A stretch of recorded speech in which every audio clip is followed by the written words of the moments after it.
Let's talk a little bit about knife defense today. When it comes to protecting yourself against a knife attack, obviously the first thing you should do is run away. But in case you cannot run away, you might have to do something about it. And you should know that if someone flashes a knife, it usually means that they just want to threaten you. They don't really want to hurt you. On the other hand, if they're not showing their knife, it's probably because they actually want to use it against you. So let's see what you can do if someone shows a knife and perhaps wants to take your money or your watch or your seishingi or something like that. Check it out. So, the attacker grabs you, shows the knife, and says, "Give me the money," or something like that. Now, step one, of course, is to talk to him. Try to like, "Yo, bro, take it easy." I mean, you can give him your money, of course, you should. But maybe he wants something else that you cannot give him. So here's how you can defend yourself. This hand, the same side as the knife, goes on the inside to bridge the gap between the knife hand and your throat. So don't come from over the top, because he will see that and you might hurt yourself. So from the inside, this way, see this? And at the same time, your other hand slaps his face from the side. Why? Because if you do it from this angle, he will see it. So from the side down here, where his field of vision doesn't work as well. So one up here, just sneak that hand up. And two, bam, slap him over the face, over the ear. And then of course, feel free to use your thumb and dig into his eyes, or you know, that nasty stuff that you can't do in sport karate. You should definitely do that now. And then in the same motion, keep going in that direction and push him down. Because the body goes where the head goes. Now, as soon as you get him down, you have to put one foot, one leg behind his back as support. Because if he starts rolling around, it's hard to control him. So this foot goes behind him to make sure that he's blocking this part of his body, this arm and this leg.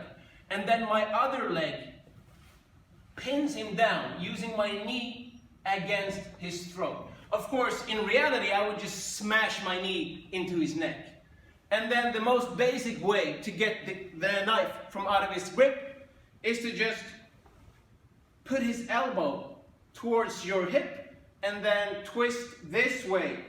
And then on the flat side, just remove it in this direction. Because if you go this way, he might grab it with his free hand, right? So twist against the elbow, push his wrist down, come closer so you can see the details.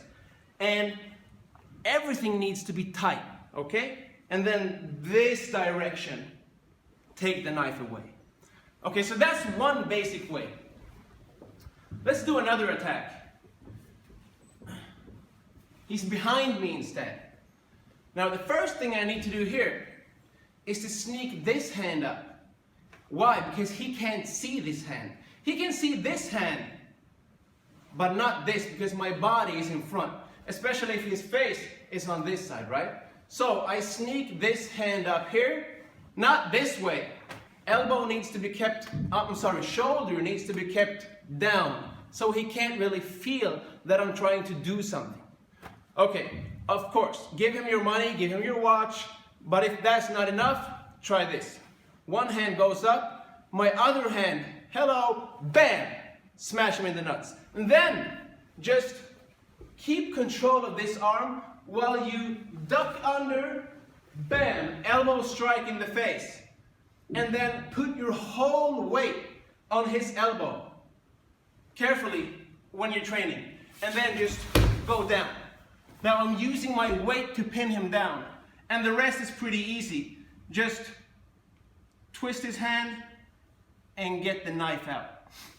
But be careful, you don't want to wrestle when it's a self-defense situation, because he might have buddies or friends just waiting to kick your face in. So get the knife and get out of there.